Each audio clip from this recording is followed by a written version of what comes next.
game breakfast.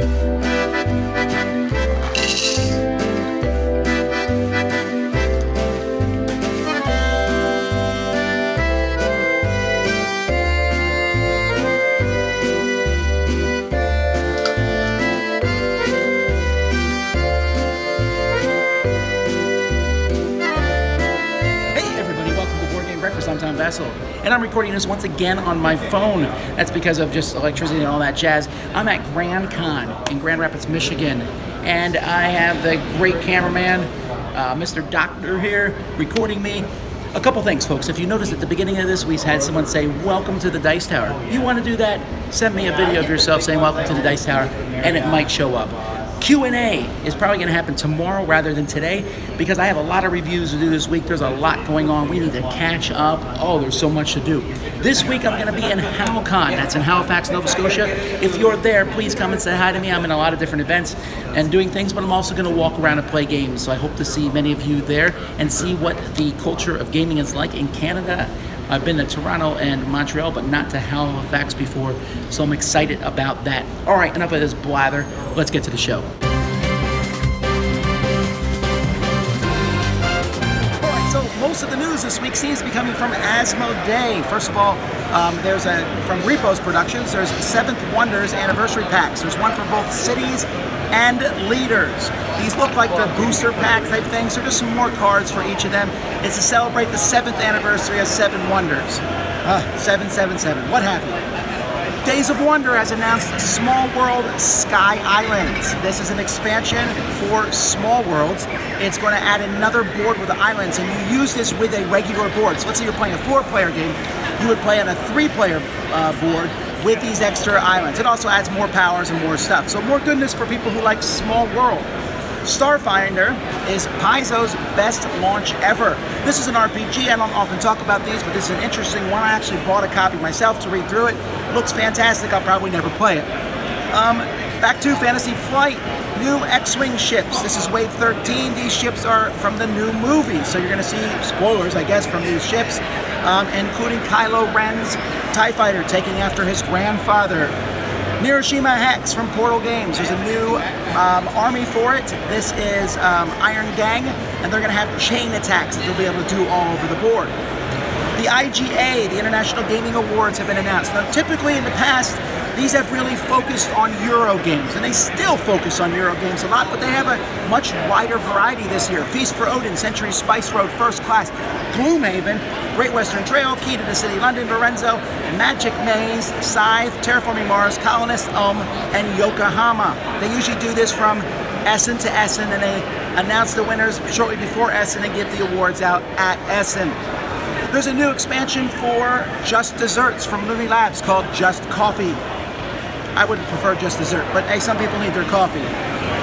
Z-Man has announced the Pandemic Survivor Series for 2018. This is a fun tournament they do where 2 people get together in teams and they have the scenario and they go through the scenario, and it's fascinating because everybody who plays these scenarios has the exact same startup and setups, and yet they go and do different things. But they're also going to be doing Pandemic Iberia as part of their Survivor Series in 2018. Fantasy Flight has announced a new core set for Netrunner. It's not really that new, it's kind of just refocusing and redoing things. It's a jumping on point for those of you who want to get into this very competitive game. Z-Man, more stuff from them. History of the World, they're going to reprint this. This game originally from the Ragnar Brothers and was reprinted by Avalon Hill, the new Avalon Hill. This one Z-Man's going to be doing, I don't know how much changes they're going to do, but I hope they shorten the game. And Z-Man is also going to be printing Kingsburg. I mean, I think they're co-printing it, but the new version of Kingsburg I know has the expansion and has some more new stuff in it. I believe that's coming out at Essen. And finally, Plaid Hat has a new Spectre Ops coming called Spectre Ops Broken Covenant. This is a standalone game. I don't know if it's different than the original Spectre Ops. I don't know if they're compatible, but knowing Plaid Hat, it will probably be good. Let's go to the Kickstarter news.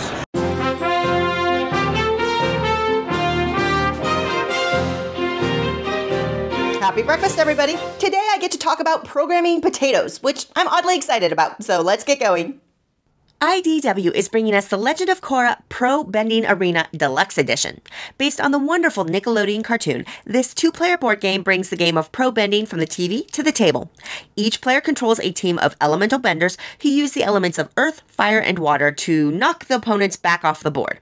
In Legend of Korra, cards dictate actions like movement, attacks, and blocks, but each team has a unique special ability and are customized with 3 trick cards, which are powerful but usually limited abilities. In play, you have to balance using cards for actions against using them for the chi to build up your deck. The game includes 9 different bending teams and a bunch of cards and tricks for a lot of gameplay variability. And on top of this, each team has 3 minis in dynamic sculpts. If you're a fan of the show, this game feels like a must-have, but even if you've never heard of the show but are interested in customizable deck building and tactical board play, then you can get a copy of Legend of Korra Pro Bending Arena Deluxe Edition for a pledge of $65 plus shipping. The Networks has an expansion on Kickstarter called The Executives. The Networks was a hit game about managing TV shows and time slots and starlets and viewers. The art is fun and the show names are packed full of entertainment industry puns. The Executives expansion adds 3 new modules to vary and extend the gameplay. The Executives have unique abilities but also liabilities, and each one plays quite differently. Season 0 cards add a draft element to the start of the game, helping create unique player setups every time. And mogul cards provide long-term goals to work towards and are designed to kind of even out the endgame swinginess. The campaign has unlocked a number of component upgrade stretch goals, and if you already own the Networks, you can get just the expansion for a pledge of $29 plus shipping. And if you need to pick up the expansion and the base game of the Networks, you can get that for a pledge of $75 plus shipping. From the team that brought us Tricarion and Anachrony comes Cerebria. In this game set in an inside world, you play as spirits trying to shape Cerebria towards gloom or bliss. In this card-driven action selection and area control game, emotions are embodied like delight, hostility, hope, bitterness, and so on. Secret objective cards called aspirations will guide your strategies as you use willpower points to move, evolve, and evoke emotion cards, which you'll be using to gain control of realms and frontiers around the board, which in turn provide various benefits. Scoring is managed through a central tower that builds up during the game, which in turn impacts gameplay. Cerebria includes a variety of game modes for 1 to 4 players, and in the standard team-based game, each team gets to construct their decks of emotions to really suit their playstyles. Like other Mind Clash games, Cerebria has a lot of mechanisms and a lot of production. This campaign offers a miniatures version of Cerebria for $75, and on top of that, there's an option to add on pre-painted minis of all of these fantastical emotions of Cerebria. But you can get a non-miniatures copy of the game for a pledge of $60 plus shipping. And last but not least, Potato Pirates is a game that covers the 3 Ps: potatoes, programming, and pirates. Designed to gamify coding concepts, the goal of Potato Pirates is to be the first to collect all 7 Potato King cards by using control and action cards to create efficient and powerful turns. You'll be buying ships, organizing your crew, mounting surprise attacks, stealing cards, and more. Potato Pirates claims to pack 10 hours of programming into a 30-minute game by incorporating programming concepts like loops and if-then conditionals into the gameplay. For a bunch of potatoes, the art is incredibly charming, and the attacks are thematically tuber-oriented actions like mash and fry. You can get a copy of Potato Pirates for a pledge of 34 Singapore dollars, which is about 22 US dollars plus shipping, or there's also a pledge level that includes programming learning resources and coloring pages for a pledge of 35 Singapore dollars plus shipping. Alrighty, that's all I've got for you this episode. Hopefully something caught your eye. And until next time, I hope you have a wonderful week.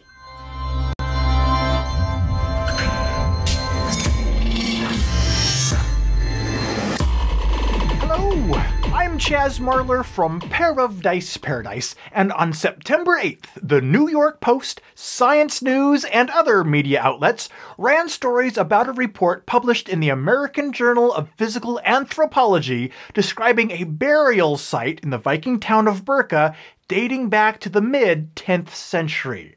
Now, what made this discovery especially newsworthy was that it contained the remains of a Viking warrior who was recently discovered, through DNA testing, to actually be female, as opposed to male, which was previously assumed for years. Additionally, this warrior grave was also filled with various weapons and other important items, including a sword, armor-piercing arrows, and 2 horses. And as historically significant as this discovery is, another interesting little tidbit about it is that the warrior was also buried with a board game in her lap, complete with a full set of gaming pieces and an actual board. Which brings us to a segment that we like to call Board Games Throughout History. We know of one so far. Now, the various news reports that were published about the story provided very few details about the ancient Viking board game that was present at the burial site. Charlotte Hadenstierna Johnson, who led the study, stated that, quote, "The gaming set indicates that she was an officer, someone who worked with tactics and strategy and could lead troops in battle." Now, curious about what game this possibly could have been, my research kept leading me to a game called Tafel, or also known as Tafel. Tafel reportedly spread everywhere that the Vikings traveled like wildfire, and considering they were Vikings, wildfires probably also spread everywhere that they traveled. Regardless, versions of the game spread across northern Europe all the way from 400 BC up through the 12th century, when it was eventually supplanted by the game that we now know as chess. It's unknown whether the game discovered with this Viking warrior actually was Tafel, and actually, I've become rather skeptical that it is, after researcher Johnson added that this was, quote, more of a war planning game used to try out battle tactics and strategies, indicative of a game owned by a powerful military leader. But regardless of which game it actually was, it is neat to see that board games have a small place of significance in this historic discovery. And I want to know, do you have more information about the game found in this Viking burial excavation? Or do you know of a point in history that games have also played a significant part in? Well, if so, let me know in the comments below.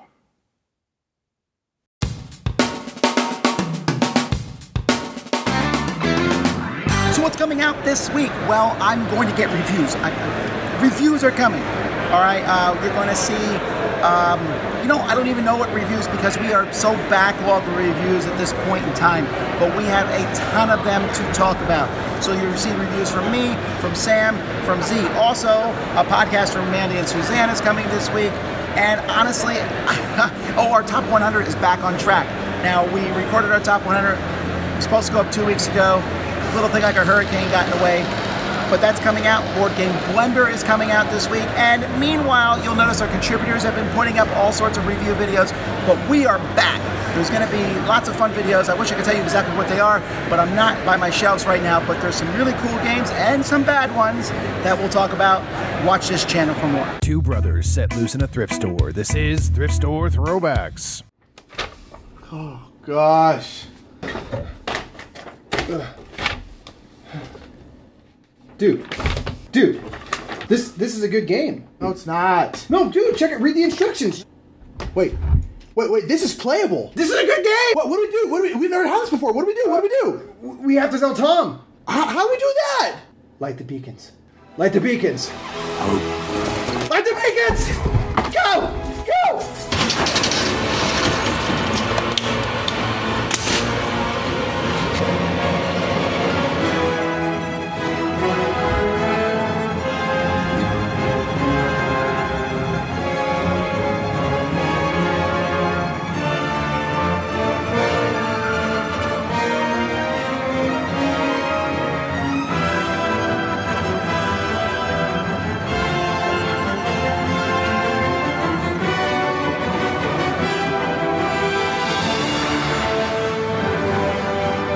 They did it. So this is Keysdro. This is going to be kind of a word search game. Now you can find words that go upward, backward, diagonal. So what I've done here is I've made the word win and put in green pegs, W-I-N, and I'm going to go ahead and score just the normal point values. But the cool thing in this game is that you can reuse letters that other people have played on. So if I was to now go and spell the word wit, W-I-T, For everything that has a green peg on it, I'm going to replace it with a yellow peg. And the letters with the yellow pegs are going to have double value now. And you can even go up to using the red ones, which will have a triple value, but then those letters are going to be out of the game. And before the game, you go ahead and decide a point threshold, and whoever gets there first wins. So that was Keys Drone. It's word seek backward. Get it? Oh, it is. It's nice because it's got kind of a Scrabble feel, but like you can like spell out a 3-letter word, but if you are doing the double or triple word values, even a 3 or 4-letter word can get you a ton of points. Yeah. I love the mechanic of using the letters multiple times. I'm just so happy that it's a playable game. And speaking of exciting things, we want you guys to check out This Game is Broken, which is a brand new board game panel-style game show podcast featuring Dan Hughes, Matt Jude, Dave Luza, and us two Bing Bongs. Until next time, we'll see you in Middle Earth. Hala, c'est sauvage, voilà mes thrandier. Hey folks, I'm Tom Vassell, and welcome to GrandCon. GrandCon is in Grand Rapids, Michigan. Me and Z are here, and what we're doing now is we're looking all around here. I'm in the place before it gets started. I'm going to spin the camera here for you. And now you can see the room itself. It's a really big room. This is basically where most of the convention is. There's some role-playing stuff elsewhere. And all around the outside, we have different booths. So in front of you can see Indie Boards and Cards, Smirk and Dagger. Here we got Dogmite, Bezier Games, Battle Scars. I don't actually know who that is. Eagle Griffin, R&R, Calliope Games, Renegade Games up there. All over the place, you see different places. All right, we'll come back when this place is a little more full and take a look at it then. Okay, so actually I was going to be recording this all week. I got so busy on Saturday that I wasn't able to record more of the convention. It is now Sunday morning, and so you can see that it's a little quiet here, but it's not nearly as quiet back where open gaming is. So there's a lot of games being played here. We were able to play a ton of games. Here's a giant Optimus Prime and a giant, I think it's from the new Star Wars. It has to be. There's BB-8 inside it. But I'm not allowed to touch these things because there are signs that say, please do not touch the display. But they look really cool. Okay, so here is the open gaming area. And you can see people are playing all sorts of games. Now in the past, GrandCon was borrowing the Gen Con library, which was really not that good of a library. Oh look, it's Ryan Metzler. Is he playing a Euro game? It is a Euro game. What? Shocking. All right. Yeah. Real shocking. Anyway, over here is the library. So you see they have everything by letters, and they have really good. This is the way libraries should be. They don't need tons of games. They just need a lot of good games. So you can see New Orleans here, and well, I mean, there's some bad games here, but I mean, they're games that people like to play.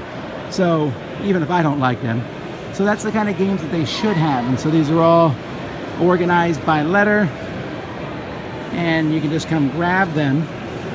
And then when you're done grabbing them, you go over there at the far end of here, and you check the game out with your badge, and then you come over here and play games.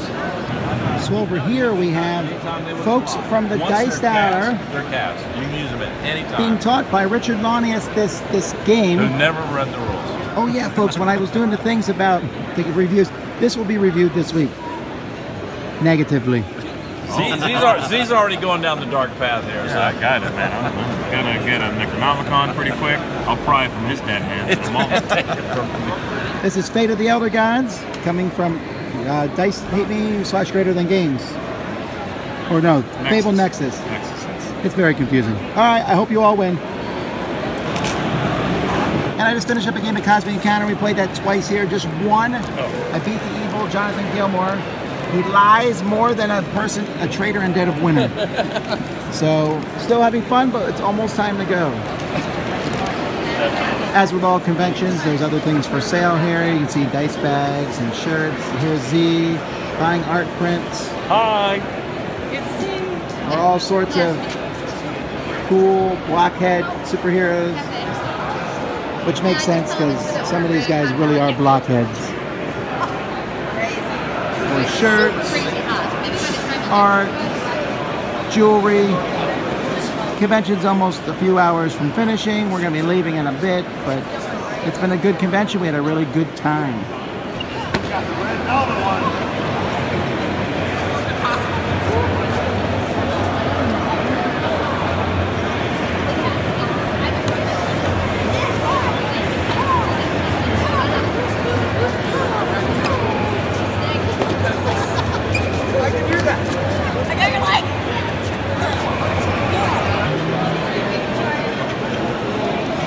So that's GrandCon. We are now leaving it. We had a great time here, me and Z. Didn't really take a lot of videos because we're mostly just playing games with people and had a lot of fun with that. So, hey folks, maybe we'll come back next year. We hope so. It was a fun little convention. If you're in the Michigan area, you should go to it also. All right, let's keep moving on with the show. So in this week's episode, I actually have no idea really what to suggest this person, but we're still going to give it a shot anyways. Hi, I'm Gary Pope from Late to the Table, and this is what should I get. We're going on the board game subreddit and check out the daily personalized game recommendation. Go ahead and recommend games for people. So let's go ahead and start. My name, Paul, is looking for a game that... Gary, out of all the ones you could have picked, you picked... I don't even know the answer to this one. Whatever, let's go ahead and do this. So the game they're looking for is super specific. They want a game that's like Cosmic Encounters with the whole game-changing abilities. They also want to be a lot simpler than Cosmic Encounters, plays roughly in about an hour, and also they want it to basically be less one-on-one confrontational and a little bit more indirect. Alright, I'm going to be very upfront with you guys. All my suggestions suck. I'm really banking on the comment section to help out in this one, so if you guys can mind, please help this guy out. And I'm actually really curious in terms of what you guys have. Now, if you want to go the very simple route, you could go with trick-taking games like Indulgence, Red 7, and Fabled Fruit, in which those games... the rules are changing sometimes every single round or every single game. Problem with those games is that there's not really game-changing abilities and they might be too simple. You could go with one versus all games like Fury of Dracula or Tragedy Looper. In Fury of Dracula, the event deck really changes up the game drastically, and half the time you don't know what's even going on with the events. And in Tragedy Looper, basically the mastermind is changing up how the game is played with every single scenario, every single time the game is played. You go with Evolution to Climate Expansion, it's roughly around the same time like that you're looking for, and there's a lot of game-changing rules in it every once in a while, but there is the one-on-one confrontation with the carnivores. You can also try campaign games where they change the layout and it's sometimes the rules every single time. Games like Mechs vs. Minions, Time Stories, and Mansions of Madness will work. Only problem with those games is that they're cooperative and they definitely go over an hour. Or you go with games that change a good amount between games. Games like Risk Legacy and also you haven't played the game and I haven't played the game either, so I mean we can't really judge. And also you never know, they might like it. There's nothing wrong with seasons. There's nothing wrong with seasons. Now is another episode of What Should I Get? Be sure to post your games on the board game subreddit underneath the daily personalized game recommendation, and people will go ahead and suggest games for you. And this is Gary Pope from Late to the Table, and I hope you're enjoying your breakfast.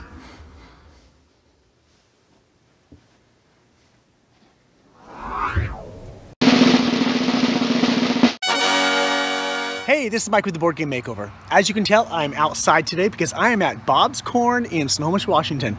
Why am I here? Well, I actually work here for 8 weeks out of the year during their busy season because they have the corn maze and the views here are amazing, as you can tell.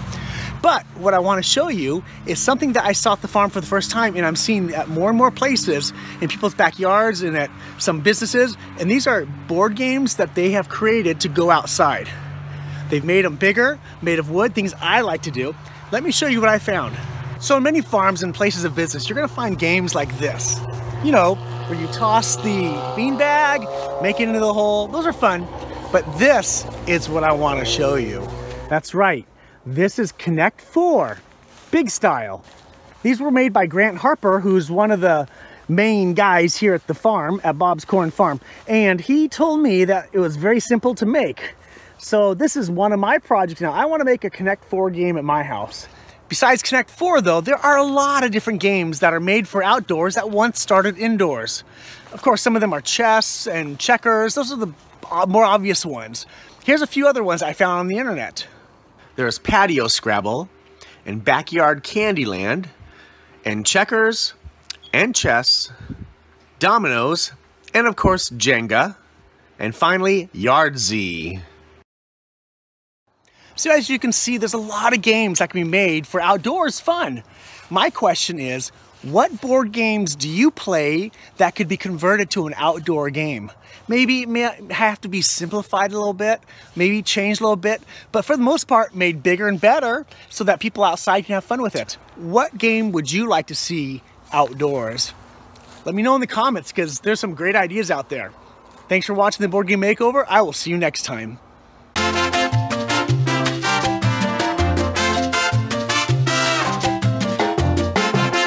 Alright, so here we have, this is, what is this? This is our Dragon Tray. We're filling these on Kickstarter. So the Dragon Tray, Rolling with these, surface. these dice are, don't roll these dice not in a Dragon Tray. They will dent the table. Here, I'll show you a demo. I probably won't. So this is a dice tray, which is not as good as a dice tower, of course. Actually, it's probably better. But this, it looks like a dragon, and this is coming out soon. People will be able to get them once they're fulfilling Kickstarter, I'm assuming. And the really cool part about these guys is it's kind of like functional art. So we flip them over and we've got a hanger on the back, so you hang that bad boy up in your game room. When the game type comes around, you pull it off and you're ready to roll. That is fantastic. All right, folks, that's what we're showing you today.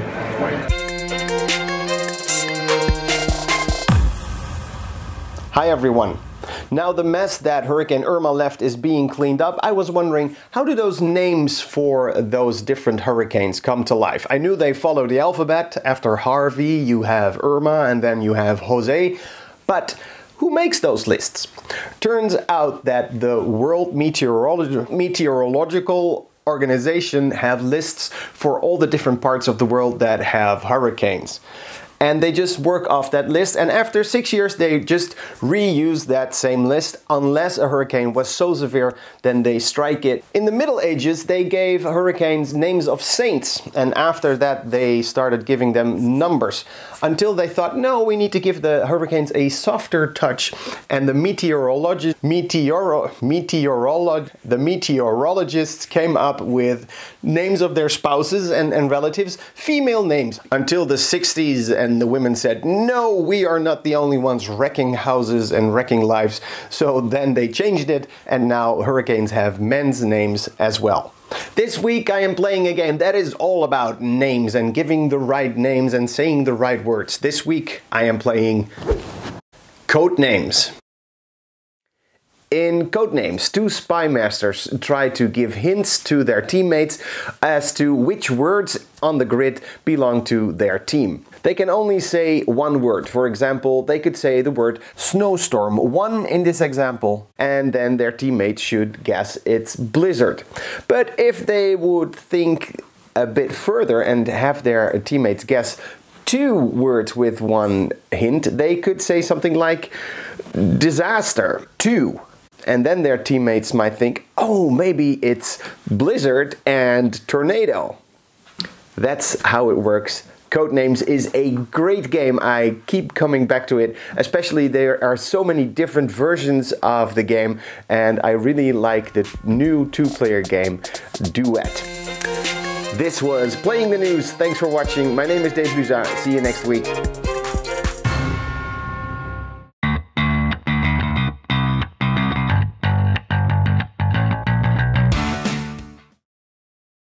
Hey everyone, it's lunchtime! So today we're taking a look at the game Dairyman by Chi Fan Chen. The game is published by Tasty Minstrel Games. It plays 2 to 4 players in about 30 minutes. So in Dairyman, you're basically collecting milk that you're hoping to later turn into either cheese or ice cream.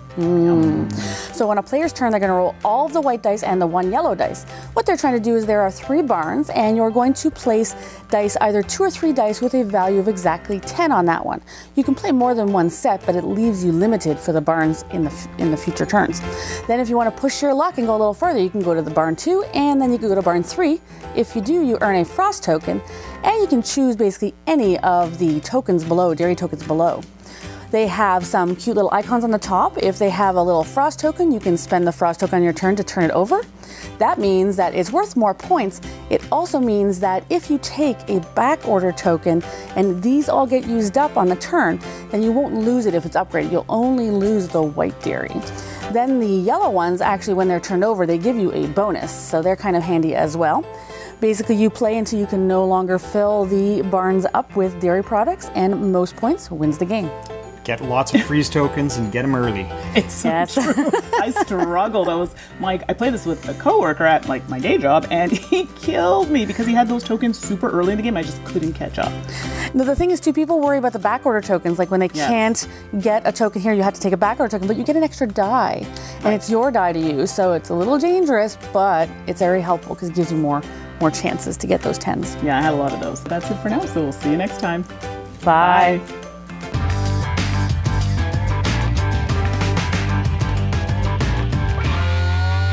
Hi, Mike Alicio from Solomode Games.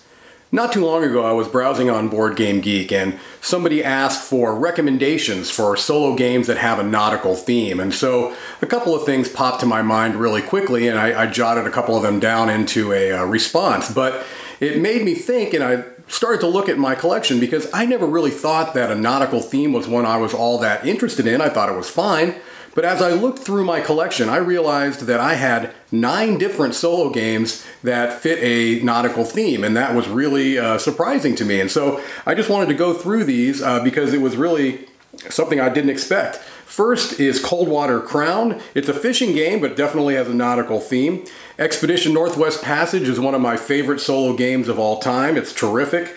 Explorers of the North Sea is my favorite solo game. I would say that and Scythe are 1 and 2, so that one's close, but I love Explorers of the North Sea. Fleet with the Arctic Bounty expansion is another fishing-themed game. Nautilus is in the Oniverse series, and it has this idea of you're taking a trip in your submarine. Nemo's War, a brand new game I just got from GenCon. New Bedford with a whaling theme. Port Royal with the expansion is all about ships. It's a press your luck game. And then finally, SOS Titanic. It's a play on the Patience version of Solitaire. It's pretty much a pure solo game. You can co-op it too, but it's really a solo. So I was really surprised. 9 different Solitaire games that have a nautical theme. Do you have a particular theme that is maybe overrepresented in your collection you didn't expect? Let me know in the comments below. I'd be definitely interested in hearing. Thank you so much for your time, and have a great day.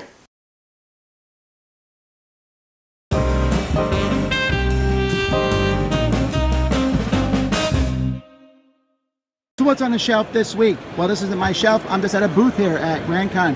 We have Abandoned Planet, which is $35, but this is a new company from Don Eskridge called Orange Machine Games, which is a cool name. Abandoned Planet, well, let's talk about Orange Machine first. They're making games for 4 to 8 players. That's all they're gonna do is make games for 4 to 8 players. So Abandoned Planet is out now, where you need to find a partner who's not sitting next to you to help you win the game. Black Hole Council is coming out on Kickstarter soon, right? Yes, that's right, about mid-November. This is Don Eskridge. He is the designer of Resistance, which has sold at least 1,000 copies. So this is Abandoned Planet. All these pieces. We'll probably be reviewing this one soon. The way Tom Vessel does it. Oh, component drops, amazing. And that's what's on the shelf this week. I can't seem to find the robber. Well, we can't play without it. Looks like we have to gather all the resources together. And then something happens.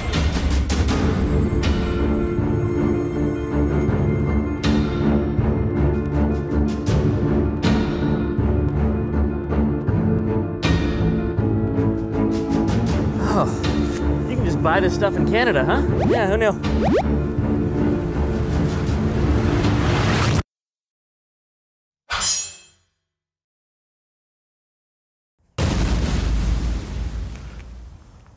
Klaus.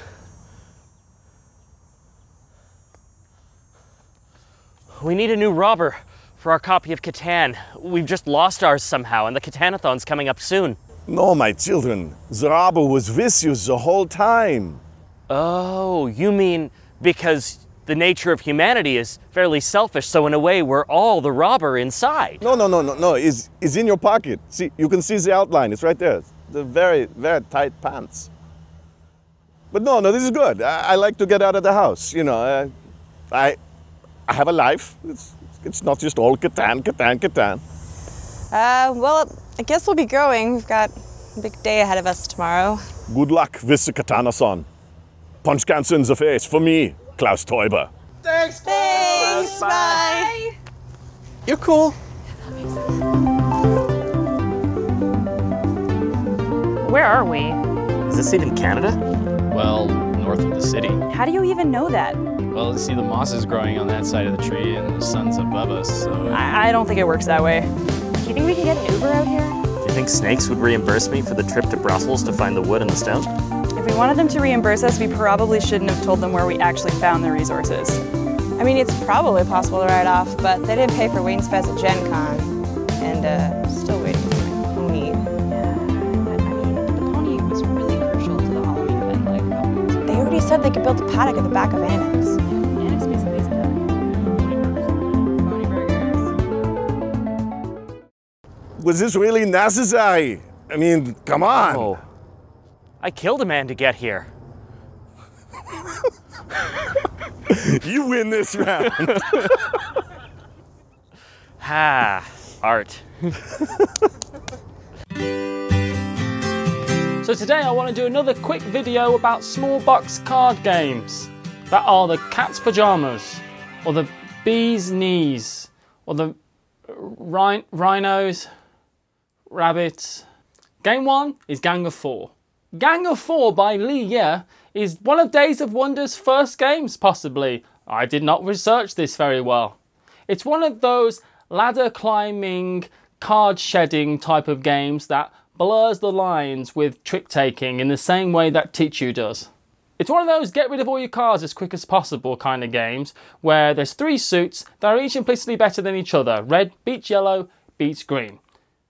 To get rid of your hands, you've got to make poker hands and play them down. Then if you can't play a better poker hand than the person next to you, then you can't go.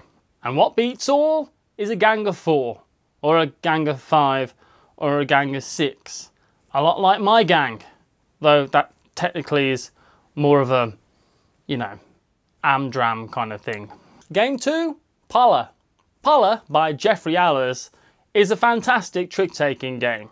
Though he is more famous for doing games like Alia Iacta Est and one of my favourite games of all times, Citrus. The USP for this trick-taking game is that colours can be mixed. Someone leads with an orange, while you can play a red and a yellow to beat them. And if someone leads with a blue, you can smear their colour by adding a yellow and then beat them by playing a green.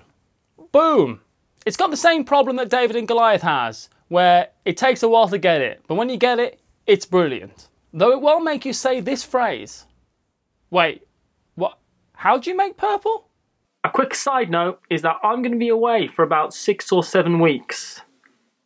Just doing nothing, so nothing mysterious about that. But I'll see you all very soon. And that is it for another board game breakfast. Thanks so much for watching, folks. I'll get back to my regular camera next week. Maybe. Here's the deal. Next week, since I'll be at HowCon this week, Board Game Breakfast will be delayed by a day. It will be Tuesday of next week. I'm so very sorry. But it will come up. You will see it. So until next time, I'm Tom Vassell. Thanks so much for watching. Come on the Dice Tower Cruise. It's at dicetowercruise.com. We are seriously closing it down in a couple weeks, so you won't be able to sign up after that point, and you should come because you can play games, you can eat and play games, and you can eat and see shows, and you can eat and you can rest and relax, and you can eat, and it's a really good price for what you get. So come on out, join us, have fun. I'll see you next time. Thanks for watching Board Game Breakfast. Tune in each week.